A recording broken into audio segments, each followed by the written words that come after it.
بسم اللہ الرحمن الرحیم۔ السلام علیکم، میں ہوں ناصر عباسی اور آپ دیکھ رہے ہیں ہمارا یوٹیوب چینل۔ پورے ہندوستان میں پاگل جنونیوں کی طرح ہندو دندناتے پھر رہے ہیں اور وہاں پہ رہنے والی اقلیتوں کو نشانہ بنا رہے ہیں، کیونکہ ان کو حکومت وقت کی طرف سے کھلی چھوٹ اور سپورٹ حاصل ہے، اور انہوں نے ہندوستان میں رہنے والی تمام اقلیتی قوموں کا جینا حرام کر رکھا ہے، اور خاص طور سے اپنے سابق آقاؤں کی اولادوں یعنی مسلمانوں کا تو انہوں نے ناک میں دم کیا ہوا ہے۔ وہ مسلمانوں کی تعمیر کی بھی قدیم عمارتوں کو ختم کرنا چاہتے ہیں اور مسلمانوں کو بھی ختم کرنا چاہتے ہیں ہندوستان سے۔ وہ سب کچھ مٹا سکتے ہیں لیکن تاریخ کے اوراقوں سے مسلمانوں کی ہندوستان پہ حکومت اور ان کی عظمت و شان و شوکت کو نہیں مٹا سکتے۔ جب بھی تاریخ پڑھیں گے، تاریخ کے اوراق الٹیں گے، ان کو مسلمانوں کی شان و شوکت اور عظمت ضرور ان کی حیثیت یاد دلا دے گی کہ مسلمانوں کے دور میں وہ کس طرح رہتے تھے۔ ان بندر کے پجاریوں کو جب بھی موقع ملتا ہے، جہاں بھی کسی نہتے مسلمان مرد کو یا عورت کو دیکھتے ہیں، ان پر پاگل کتوں کی طرح جھپٹ پڑتے ہیں، یا تو مرد کو مار دیتے ہیں اور عورت کا حجاب یا برقع اتروانے کی کوشش کرتے ہیں۔ کرناٹک کی شیرنی مسکان نے ان کو ان کی اوقات یاد دلا دی۔ اس کے پیچھے بھی یہ کتوں کی طرح نعرے لگاتے ہوئے، اوٹ پٹانگ نعرے لگاتے ہوئے اس کے پیچھے پیچھے جا رہے تھے، لیکن جب ان نے اللہ اکبر کا نعرہ مستانہ لگایا جس سے ان کی دھوتیاں گیلی ہو جاتی ہیں، تو یہ کتوں کی طرح ادھر ادھر ہو گئے اور انہوں نے مسلمانوں کے خلاف ایک مہم چلا دی کہ ہم مسلمان لڑکیوں کو حجاب نہیں پہننے دیں گے، کالجوں میں نہیں آنے دیں گے۔ حالانکہ مسلمانوں نے سینکڑوں سال ان کے اوپر حکومت کی، ان کے رسم و رواج اور ان کے پہناووں پہ کبھی ان کی طرح وحشیوں کی طرح جتے بنا کر حملہ نہیں کیا۔ ان کے دور میں بھی یہ اپنے پہناووں میں اور اپنی رسم و رواج ادا کرنے میں اور اپنی عبادات میں آزاد تھے۔ مسلمانوں کے دور میں بھی ان کے سینکڑوں مندر بتوں سے بھرے ہوئے تھے، لیکن مسلمانوں نے کبھی بھی ان کو کسی کام سے نہیں روکا۔ لیکن یہ پاگل وحشی جنونی مسلمانوں کے پیچھے ہاتھ دھو کر پڑے ہوئے ہیں، ان کو عبادت نہیں کرنے دیتے، اذانوں کے وقت ریکارڈنگ لگا دیتے ہیں، مسلمان عورتوں اور بچیوں کے حجاب کھینچ لیتے ہیں۔ یہ ان کے پیچھے پاگل کتوں کی طرح پیچھے پڑے ہوئے ہیں۔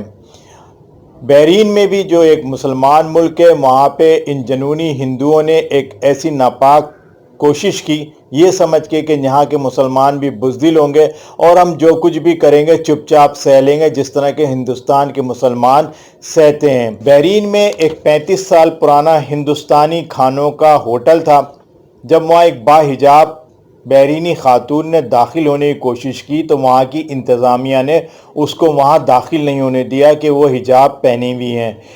حجاب جو ہے مسلمان ملکوں خاص طور سے بحرین کی خواتین جب باہر نکلتی ہیں تو حجاب اور اسلامی روایات کے مطابق لباس پہن کے نکلتی ہیں، اور باحجاب خواتین اور اسلامی روایات کے مطابق لباس پہننے والی خواتین کو وہاں عزت اور احترام کی نگاہ سے دیکھا جاتا ہے۔ یہ سب کچھ جانتے بوجھتے ہوئے بھی، اس ماحول کو سمجھتے ہوئے بھی، اس مسلمان ملک کے قانون کو جانتے ہوئے بھی، ان جنونی ہندوؤں نے جو بندروں کے پجاری ہیں، انہوں نے ایک باحجاب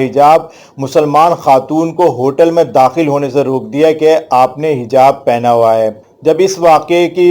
ویڈیو سوشل میڈیا پہ وائرل ہوئی تو بحرینی حکومت نے فوری طور پر اس ہوٹل کو بند کر دیا۔ انہوں نے نہ صرف اس کو بند کیا بلکہ اس کی انتظامیہ اور مالکان کے خلاف تفتیش شروع کر دی کہ آخر یہ ایسا واقعہ بحرین جیسی مسلمان حکومت میں ہوا کیسے؟ کیا ہندوؤں نے اسے ہندوستان سمجھ لیا یا کرناٹک ریاست کا ایک شہر سمجھ لیا کہ جہاں پہ وہ جی چاہے کریں کسی کے ساتھ بھی؟ بحرین کی حکومت نے کہا ہے کہ ذمہ داروں کے یعنی کہ انتظامیہ اور مالکان کے خلاف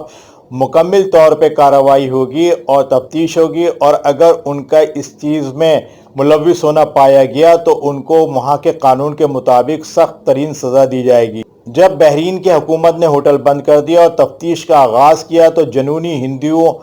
ہندوؤں جو کہ وہاں کے مالکان اور انتظامیہ تھے، ان کے ہوش ہو گئے اور ان کے دھوتیاں اور پتلونیں گیلی ہو گئیں اور انہوں نے سوشل میڈیا پر معافی مانگی کہ ہم اس واقعے پہ شرمسار ہیں، ہم کسی مذہب یا فرقے کے بارے میں کوئی تفریق نہیں رکھتے، یہ ہمارے مینیجر کا ایک انفرادی فیل تھا جس کو ہم نے نوکری سے برطرف کر دیا۔ یعنی انہوں نے سارا ملبہ ایک مینیجر پر ڈال کے اپنی جان چھڑانے کی کوشش کی، لیکن بحرینی حکومت نے کہا کہ جب تک تفتیش مکمل نہیں ہو جاتی اس وقت یہ ہوٹل نہیں کھلے گا۔ اب ہوٹل کی انتظامیہ اور مالکان کے ہوش اڑے ہوئے ہیں، کیونکہ انہیں معلوم ہو گیا ہے کہ یہ ہندوستان یا کرناٹک ریاست نہیں بلکہ بحرین ہے، جہاں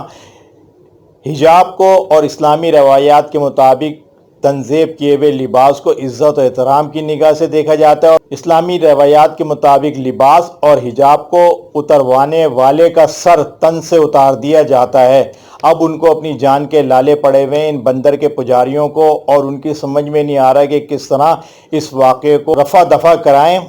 ان کی سمجھ میں نہیں آ رہا کہ اس واقعے کو کس طرح رفع دفع کرائیں اور آئندہ کے لیے احتیاط کریں، لیکن بحرین کی حکومت نے سخت ایکشن لے کر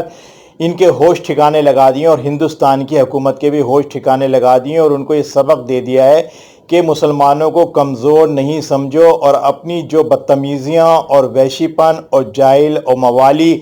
پن جو وہ دکھا رہے ہیں وہ ہندوستان تک ہی محدود رکھیں، مسلمان ملکوں میں اس طرح کی کوئی حرکت کرنے کی کوشش نہ کریں۔